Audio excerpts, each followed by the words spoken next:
Good morning. Good morning, Rabotai. Welcome to breakfast in the class. Good morning. Good morning, Rabotai.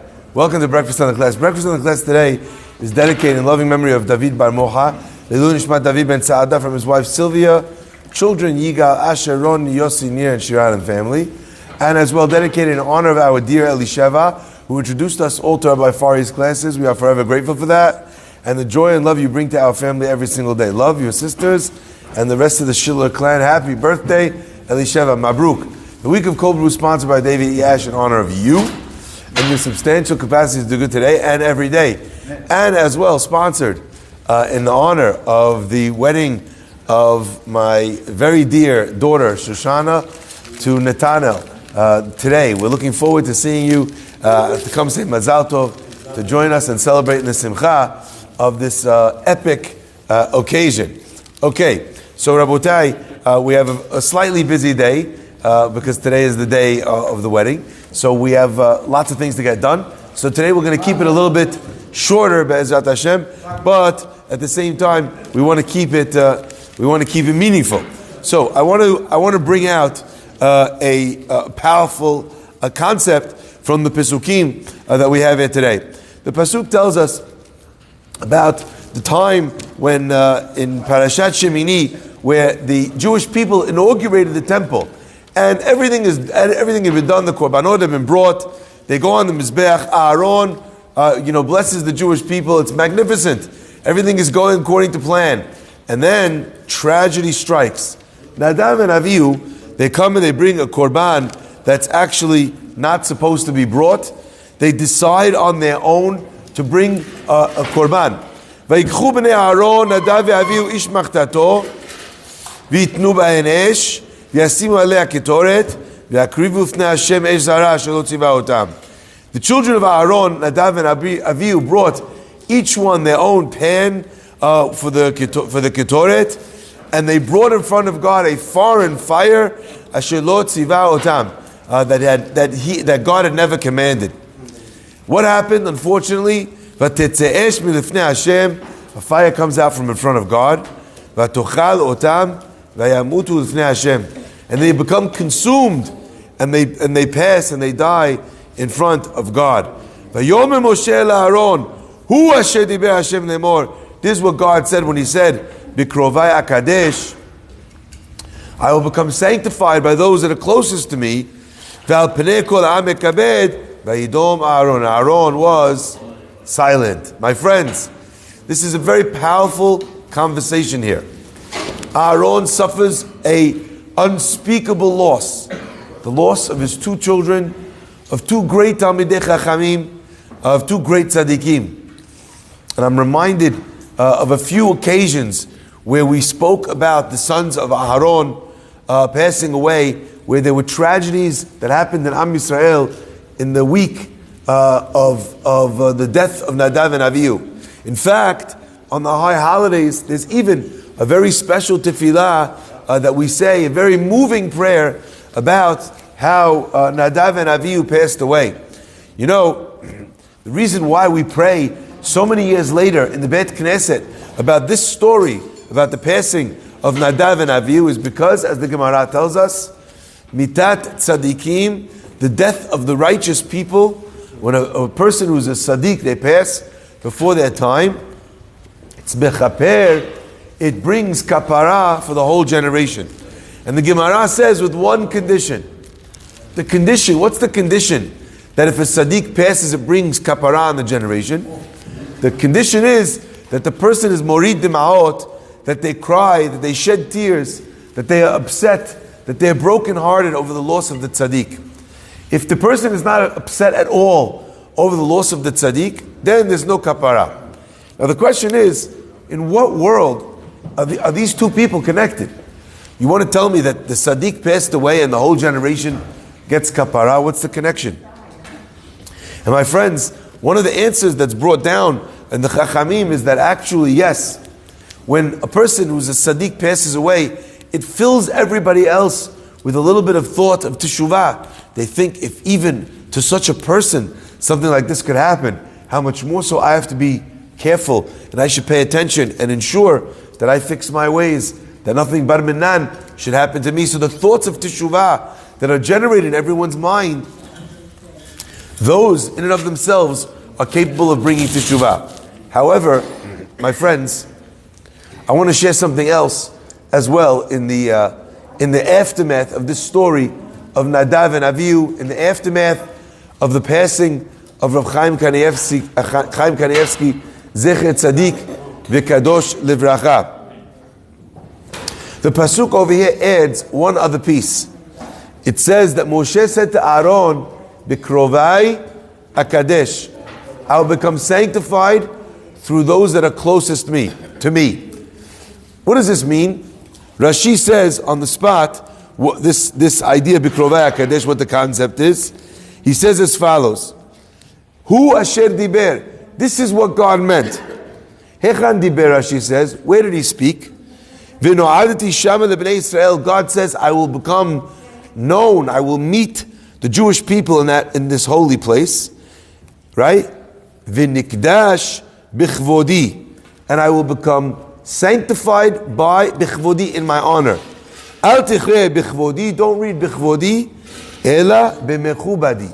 Rather by those who are my mechubadim, the ones that are most honored to me. Amar lo Moshe Aaron.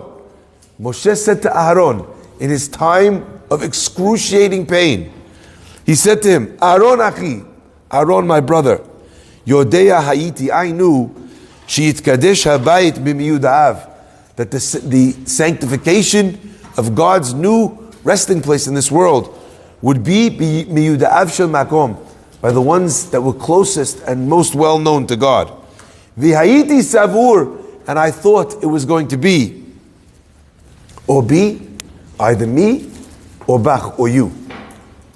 Achshav ro'eh ani, now I see, shehem gidolim mimeni u'mimcha, that they are greater even than me and than you.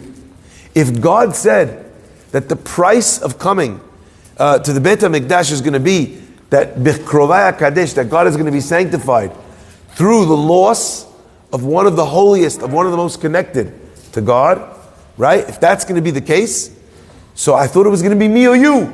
But if it was Nadav and Avihu, I see that they are greater both than me and than you. And the response to Moshe's consolation is Vayidom Aharon. My friends, I want to take this apart for 1 second with you today, because I think what is here is an absolute treasure. Why did God say B'krovai HaKadesh? Why? Because God was coming to dwell in the Mishkan. Did someone important need to? Why did this have to happen? To whomever it would happen to. Nadav, Avihu, Moshe, Aaron. And the answer is that there is a price that we pay when God comes close to us. And the price that we pay can be contained in a very famous phrase. Familiarity breeds contempt. Familiarity breeds contempt. You meet a girl for the first time and you think this girl is a princess, she's a queen. I want to marry her. You whine, you dine, you open doors, right? You're doing everything to show this woman how special she is to you, how much she loves you. The care that you take of this child is unbelievable. They hand you a baby for the first time. You're holding it like this. Support the head. Holding the head, right? You go from support the head, 10 years later, smack upside the head, 10 years later, the guy is not opening the door for his wife. He's not whining and dining. If he's whining and dining, he's giving her a wine, comes in a box. You understand? It's things deteriorate. And why do they deteriorate? Because they are too familiar. Okay? Borei Olam in his great wisdom understood that the process of nidah would take a person's wife away from him and then return it to him. Back and forth through the process of family purity. And that is there, it is designed so that a person cannot become too familiar. Because when something is familiar, it gets degraded in your eyes. It's regular, it's common, it's taken for granted. God coming to the Mishkan and dwelling amongst the Jews and being a fixed presence amongst them came with a tremendous disaster, a tremendous problem. When God came down on Mount Sinai, they saw God, and they ate and they drank, says the Pasuk. That's what you're doing in this moment. They were so comfortable that when God's presence is there, you're grabbing some fire poppers, you're having a bite of a burger. That's a disaster. And that automatically brings punishment. So what God explained is, the situation is such in this moment that I need to come dwell amongst the Jewish people. And if that is the case, the reason why I need to dwell in the temple, why did God need to come to the temple in the first place? Our rabbis explain that before that, God did not need to reside in the temple. God was with the Jews without having a structure. It was only the aftermath of the golden calf that required a place, a fixed place for God to be with them. Number one, so that they would know always where God was, right? So it wouldn't be, where's Hashem? We don't see Him. We don't understand. We've lost the intermediary. They needed HaKadosh Baruch Hu's presence to be there. They also needed it to be, in some ways, ensconced in something physical. So the Mishkan is not the ideal scenario. It's less than ideal. If the Jewish people had created a scenario where this is what they needed God to be, and God had promised them in Egypt, Eheyeh asher eheyeh, I will be that which I need to be for you. So when we force God's position sometimes, other things fall. When we force HaKadosh Baruch Hu into a position that is not the ideal scenario, something else falls apart because the perfect plan didn't include this. The plan that you forced to come to fruition, now it pushes something else out.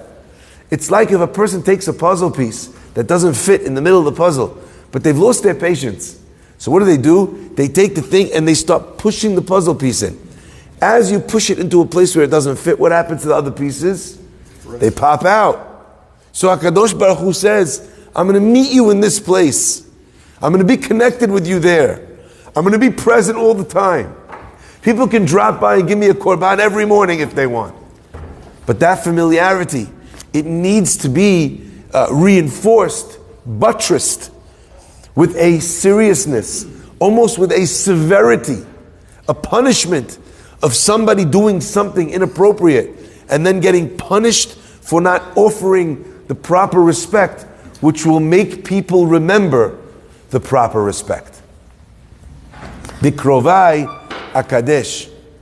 Moshe says to Aaron, I thought that was going to be me. I thought that was going to be you, but it turned out it was neither of us. The holiest, the closest to God was Nadav and Avihu. And therefore they bit the bullet for all of us, and they bring tremendous kapara. My friends, I want to add that this to Aaron was the biggest comfort. Because when a person thinks of the tragedy of somebody passing, really, what is the tragedy? If someone passes away and they're very, very old, and they built a family, and they have children and grandchildren, great-grandchildren, they had a successful life, they built a business, their name's on the wall, not just because as a sponsorship, but as a pillar of the community, they've done great things with their life. At that stage, people are not crying so hard at the funeral. The person lived the most amazing, most beautiful, most blessed life. It's not such a tragedy. The biggest tragedy, my friends, is when a person passes away, it's very young. And the reason why that's such a tragedy is not just because it's sadder, but it's because that person's death stopped them from achieving things in this world. They never had a chance to get married, or to study Gemara, or to go on and do great things. Their life was snuffed out too early, too soon. So we're mourning the lost opportunities and the lost chances that the person could have, would have, and we hold, should have had. Moshe says to Aharon, Bikrovai Akadesh, you and I, we're spiritual beings. If God took them instead of us, what mourning is there? They could not have gone higher. They're top of the all-time scoring list. There's no one better. And if there's no one better, then Aaron recognizes that they've achieved that highest level, and therefore, for him, on his level, the way he saw the world through a spiritual lens, he was comforted to the point of Vayidom Aaron. I find this understanding so powerful that there are sometimes things, and it's an interesting thing because all the time when you go to a house of yeshiva, so people are trying to say the right thing. 99 times out of 100, they say the wrong thing. 9 times out of 100, they say the wrong thing. But every once in a while, someone says the right thing. 2%, Sam is telling us. Now you remember, a lot of people, you can tell that they all mean well. But there's something that someone says that changes your perspective, that makes you think about it differently, and it brings nechama. My friends, that is our power sometimes to help someone see even the most difficult life circumstances in the world in a way, in a lens that actually it saves them pain, suffering, sorrow. It helps that you didn't change the situation at all, but you communicated. Look, Aaron, the only thing to cry about is lost opportunities. And if God took them instead of us, they got it all. They won the jackpot. My friends, to me, this story says two things. Number one, that the proper perspective can oftentimes bring a person from very great deep sadness to joy, to happiness, or at the very least to comfort.